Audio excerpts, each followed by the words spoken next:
Tak, nacházíme se v obci Chynice, která je vlastně zde. Žádná pozemková úprava v okolí není viditelná, snad kromě rekonstrukce polní cesty, která je vysypána novým štěrkem a srovnána. Okolo je pole a pastvina. Zde je lavička a touto cestou vede zelená turistická značka. Zde jsou vidět meze, které oddělují dvě pole od sebe a fungují jako protierozní opatření. Jsou jistě staršího data a nejsou předmětem nové pozemkové úpravy. Chynicí prochází stará mlýnská cesta, která se rekonstruovala při pozemkových úpravách. Dostala nový povrch a byla srovnána. Nenachází se zde žádná nová výsadba. Evropský zemědělský fond pro rozvoj venkova spolufinancoval výstavbu polní cesty a výsadby územního systému ekologické stability v katastrálním území Chynice. Nová polní cesta je opatřena povrchem ze štěrku a novou závorou.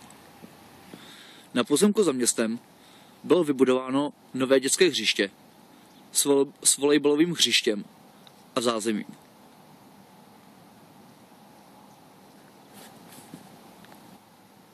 Na polních cestách jsou umístěny výhybny. Podél polní cesty je vysazen nový biokoridor spojící dvě lokální biocentra. Biokoridor je obehnán plotem proti okusu zvěře. V koridoru jsou ponechána volná místa, která slouží pro průchod zvěře, protože oplocení tvoří bariéru. Zde je umístěn konec biokoridoru se vstupem do ohraničeného území.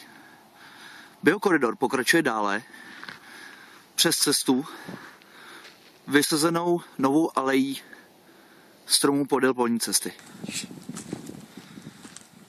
Podél polní cesty je umístěna drenáž, která má vývody na jejím okraji a je zakrytá. Nemalá reklama na dodavatele.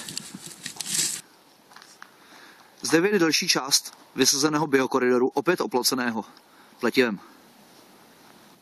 Polní cesta spolu s biokoridorem si vyžádala náklady ve výši 7 milionů korun, které byly spolufinancovány Evropským fondem pro rozvoj venkova. Nová polní cesta, zrekonstruována z evropských fondů, je ovšem stále zamčená. Tedy zemědělci si musí pomoct tak, že ji objíždějí. Druhá polní cesta, budovaná jako první v pořadí, si vyžádala náklady ve výši 6 milionů, ale oproti první cestě měří pouze 500 metrů.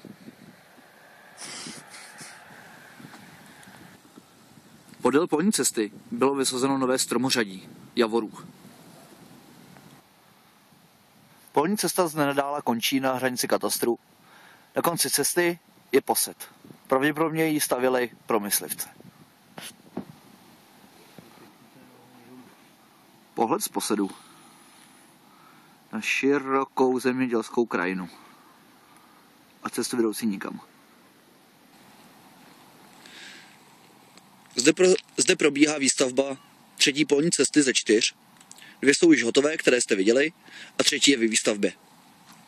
Polní cesty se vystavují až po dokončení komplexních pozemkových úprav v rámci výstavby společných zařízení, a to především proto, že je na něj málo peněz. Tato polní cesta bude stát 3 miliony korun. Bude dlouhá 500 metrů.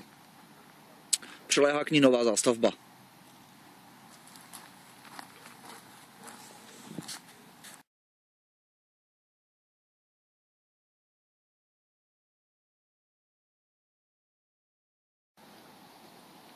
A zde můžete vidět lavičku uprostřed ničeho, i s odpadkovým košem, s krásným výhledem do křoví.